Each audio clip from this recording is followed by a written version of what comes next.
Growing up, I had relaxed hair from as young as I can remember. My mom relaxed my sister and I's hair so that it was more manageable for her to style at that time.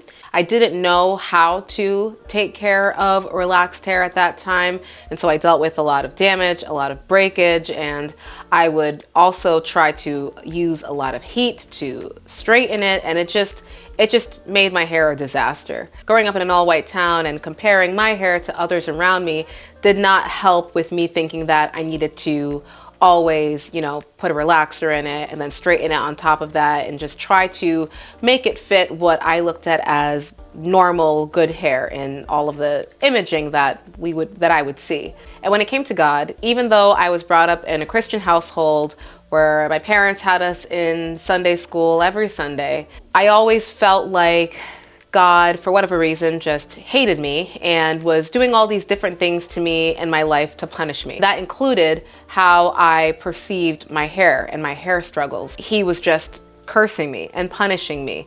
And so even though we would go to Sunday school every single Sunday, I was more so just going through the motions of, let me wear this little dress and go to Sunday school. At least they're gonna have, crackers and juice there for me. It wasn't like I was actually desiring and seeking a relationship with him. That continued throughout most of my teenage and adolescent and whatever years, even throughout college. But in college, I would say it became even worse, where I really just tried to live my life based off of what the world told me I should do, what I thought I should do based upon my own understanding, as opposed to living my life based on the principles that are biblical.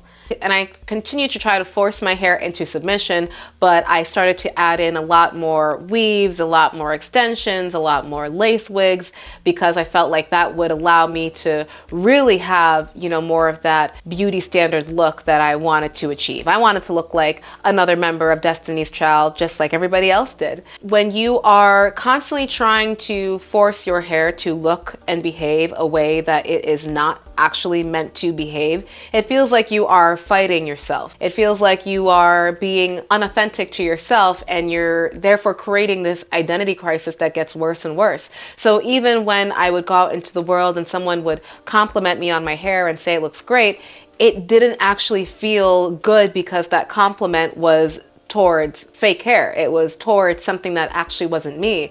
So it was just reconfirming the thoughts that I already had deep inside, which was, your hair is not good enough, and that's why you have to wear these different things.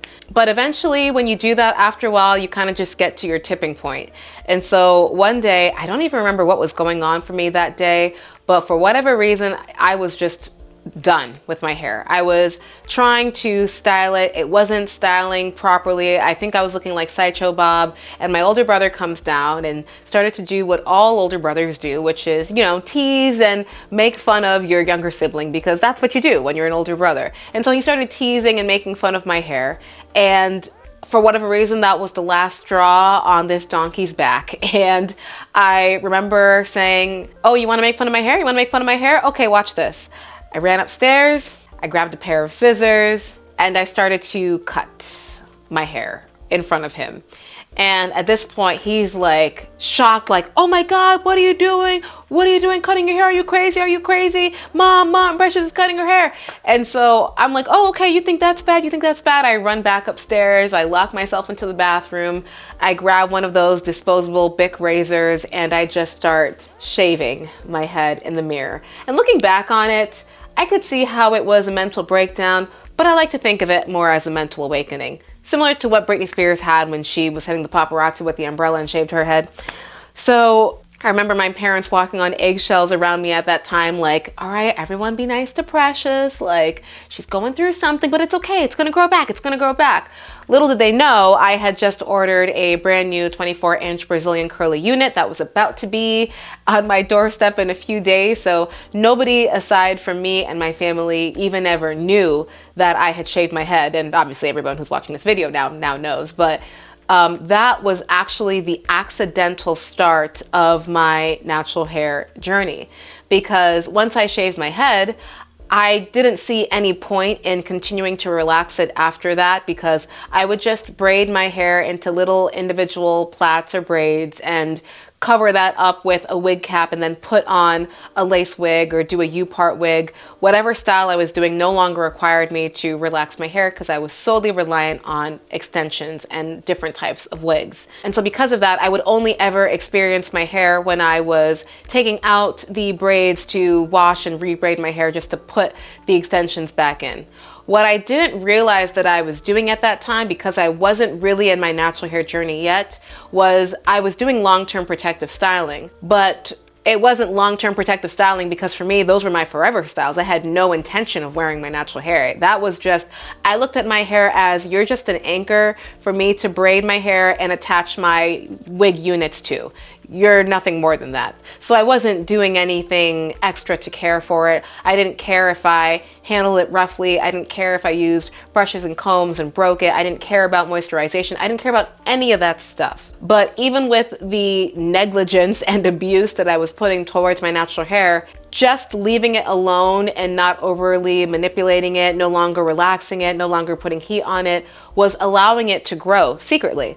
So I remember one day taking out my hair because it was time to redo it and seeing all of this new hair growth, and I was like, what in the, like, where did you come from? And it was the first time I had ever even seen that amount of inches of my natural hair because, again, I grew up with just relaxed hair. I'd never seen my hair like that. I was confused about how to feel about it. There was a part of me that was like, ugh, looks ugly, just put the wig back on.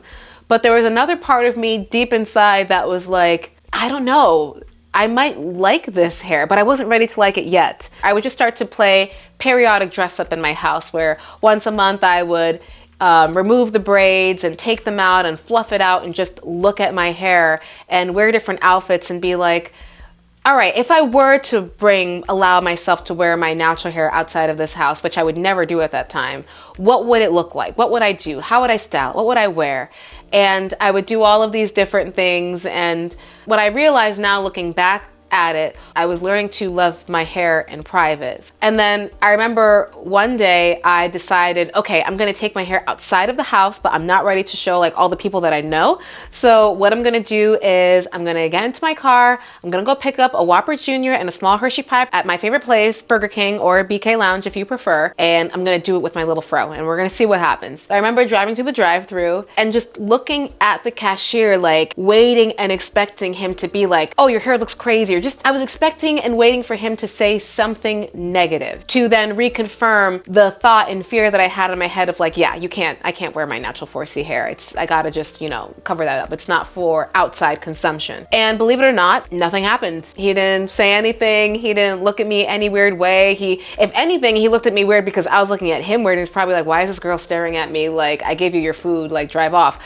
But I remember sitting in my car after that thinking like, wow, I brought my hair out, someone saw it, and like nothing happened. I wonder if the issue is my hair or if the issue is actually my mindset about my hair. And during this period of time, getting back to God, I was getting reacquainted with my faith. And it's funny how things happen and how God always will go off and find his one lost sheep, because I wasn't actively trying to get reconnected with God. I felt like something was missing in my life, but I was not yet at that time aware of what it was to be able to articulate it's God. You have to get back to your roots and really reconnect with your faith. I remember scrolling through YouTube, watching, I don't even know what at that time, but for some random reason, I had a video of Transformation Church pop up in my feed. And for those of you who are not familiar, Transformation Church is an online church. Well, not just online, they have an actual physical presence, but I know it as an online church because I think they're somewhere in Oklahoma,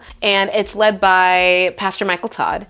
And they've had a lot of different controversies and things that have happened in the past, which are irrelevant to the story. For me, I will always be grateful for Pastor Michael Todd and his church because the way that he preached and the sermons that he provided at that time for me were different from what I had heard growing up, because I was raised in a very white Methodist church that was very quiet and traditional and didn't really talk about what I would call like current relevant issues that I think people actually struggle with in life. But the video that popped up from Transformation Church that day was a video that talked about God and how he's actually our Father. The series was Daddy Issues, and he talked a lot about how God is, to be viewed as a father in our life, but how we sometimes don't view him as that, and just the relationship and dynamic that we should have with God as a loving father, as opposed to this like dictator guy who's just waiting for us to mess up so he can drown the world again. So I continued to watch those videos while I was going through this natural hair journey, and they were both connecting to each other and showing me different lessons in my life that I was not aware of. I had never read the Bible with a mindset of, let me try to really look at God as this loving father, as someone who's not this mean entity that's just trying to ruin my life, and try to see things through that lens and what that means for me and how I should view myself and treat myself. And one of the lines that resonated with me the most as it pertains to my natural hair journey is the idea that we are created in his image, and that he is the creator and everything that he creates is good. I was looking at my hair as though it were bad, as though it were unworthy, as though all these different characteristics of my hair, like shrinkage, like poofiness, like texture, all these different things that I was looking at as bad because they didn't fit the smooth, silky, straight stereotype, are actually good because that's how they were designed to be. But I've been allowing man's influence to influence me in how I view it. And if I am told that I'm created in the image of God, then that means there's a version of God out there with the biggest afro, like Goku from Dragon Ball Z. And instead of me just thinking that God looks like that white, blue-eyed, straight, wavy hair version that we always see in churches for whatever reason, I started to view him more like someone who would look like me. And with that new mindset in mind, I started to do research on what pre-colonial Africa and Africans were actually like when they looked at their hair. And I started to see all of the different hairstyles and how they all looked like literal pieces of art, not like things that they needed to hide or be ashamed of. The way that they would play up their texture and use different accessories and rope and yarn to create these woven, intricate, just displays of glory is incredible. And I understand that we don't wear our hair like that today, nor am I expecting us to start to wear our hair like that today, but it's still amazing to see what an untainted vision or display of our hair could look like and how far from that we've gotten. But I also then started to realize, even after colonialism and things changed, there was still a spirit of our people that was trying to rebel against it. Of course, there are always people that felt like they needed to change and assimilate in order to survive, in order to get a job, in order to do all these different things just to live life. But there were groups of people that pushed against it. Things like the Tinyon Law of 1786, where in New Orleans, they told the recently freed Black women that even though you're free, you are not allowed to show your natural hair out in the street, so you need to cover it. Instead of just accepting that and accepting defeat and cowering, they used that as an opportunity to make the most beautiful head wraps that were adorned with beads and jewelry as like a F you want to tell me what to do, I'm still going to go out there and display our glory in whatever way and whatever means that we have available to us, because we are fighters. We have a rebellious spirit and we are not just going to lay down and die. We then see it again in the 1960s during the Civil Rights Movement, where you see these women proudly wearing their afros on full display as just a refusal to allow you to tell them that this is not acceptable. As I reflected on all of these different historical events, I felt God saying to me, I told you, do you see what you have? Do you see what potential and what I created and what vision I had for you? You've been cursing me out in my head your whole life, thinking that I'm doing all these horrible things to you, when in reality, I had just given you a gift that I chose you to be worthy of, for you to share, for you to express. And instead of doing that, you've been trying to change it and force it to be something that I never created you to be. Do you see the vision that I have for you? Not only was that very humbling and eye-opening for me, but almost more importantly, when I realized that, it made me think about all of the other obstacles, adversities, and challenges that I've had in my life that I also blamed him for outside of hair. Whether it was things with my family, experiences that I had at school, different things revolving my race, like so many different issues that I viewed viewed as just horrible, traumatic moments were really just lessons in disguise that were testing me to be the person that I have the potential to be. And I started to be able to take lessons that I thought were just specific to my hair, but really apply them to all of these other aspects in my life to continue to improve as a person. Things like sacrifice. I've had to sacrifice a lot of time when it comes to learning how to care for my hair,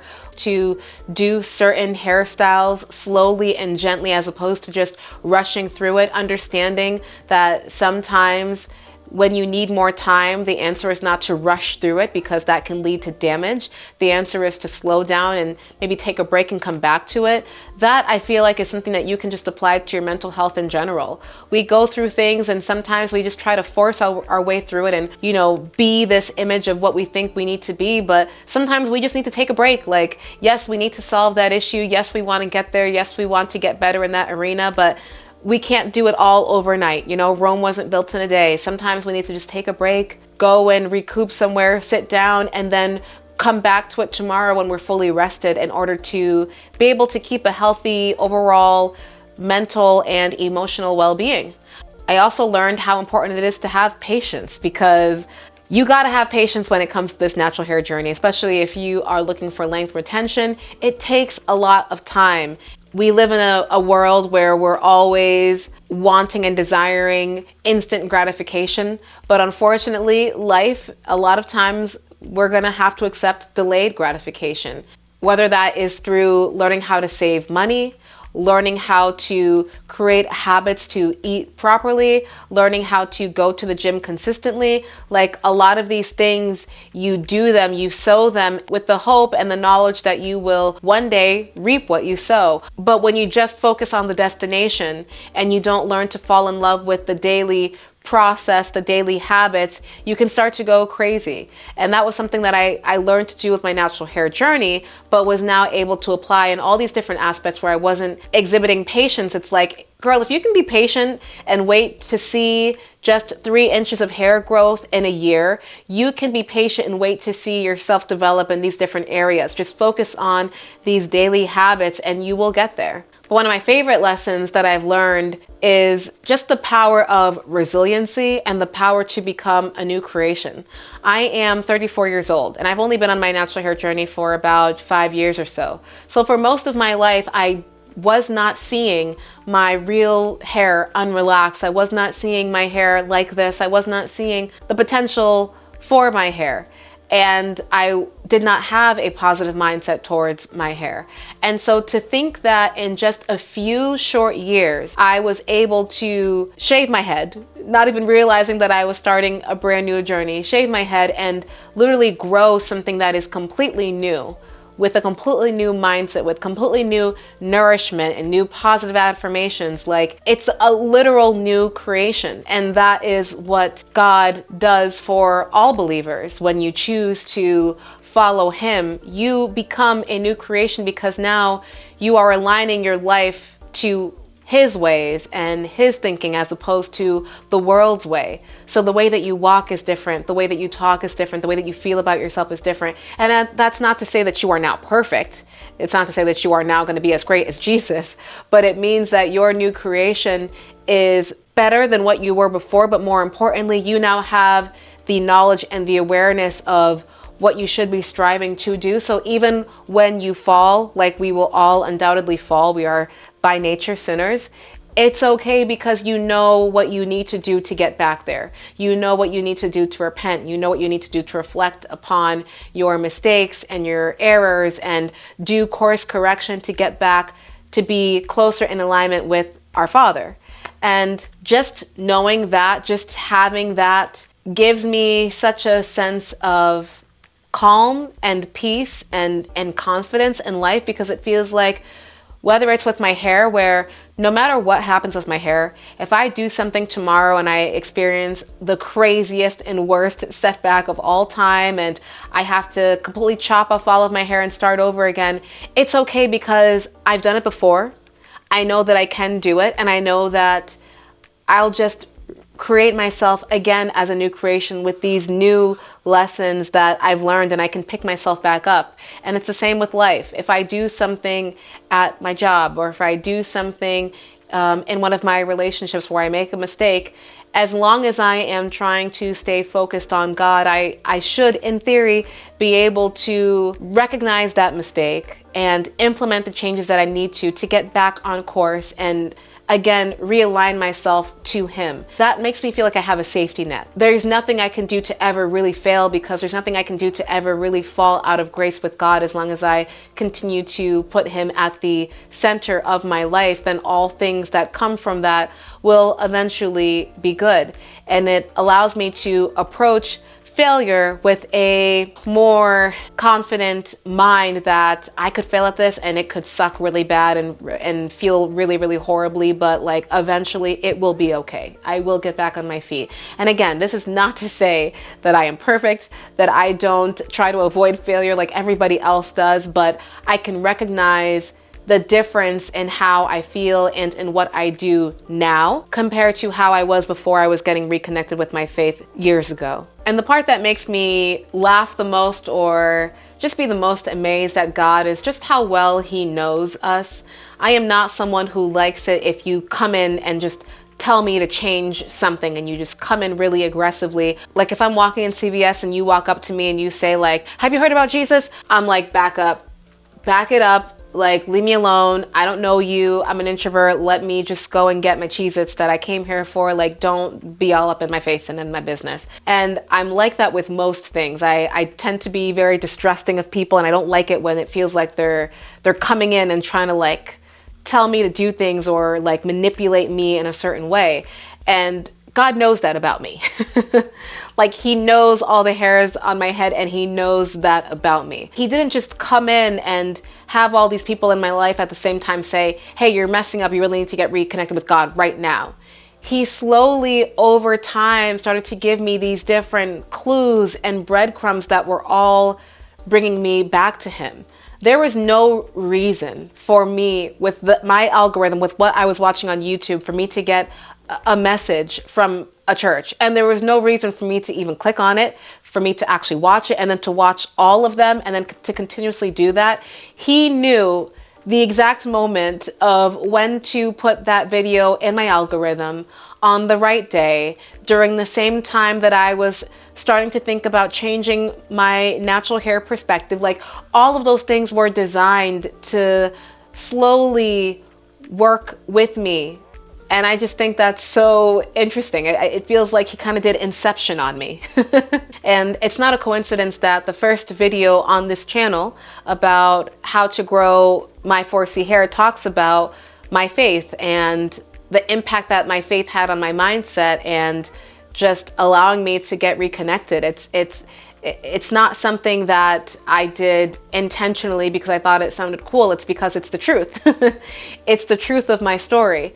And I, believe it or not, I'm not someone who likes to share things with people about stuff, but this is something that I feel is not something that I personally just want to do. It's something that I feel that God is telling me to do, that He is equipping me to do. And I think that that was proven to me even more after I took that long hiatus away from YouTube, where I stepped away from it for about a year. He again did things in my life and implanted things in my mind that was like, you got to go back. I want you to continue to tell the story, because I know that there are other people out there that need to hear the story. I don't know if that will be the day that this video drops. I don't know if that will be in a year from now, but I know that I still have people tell me how they were able to learn to continue to love their own hair from a video that I maybe posted a year ago, and how they appreciated me talking about God and how it helped them.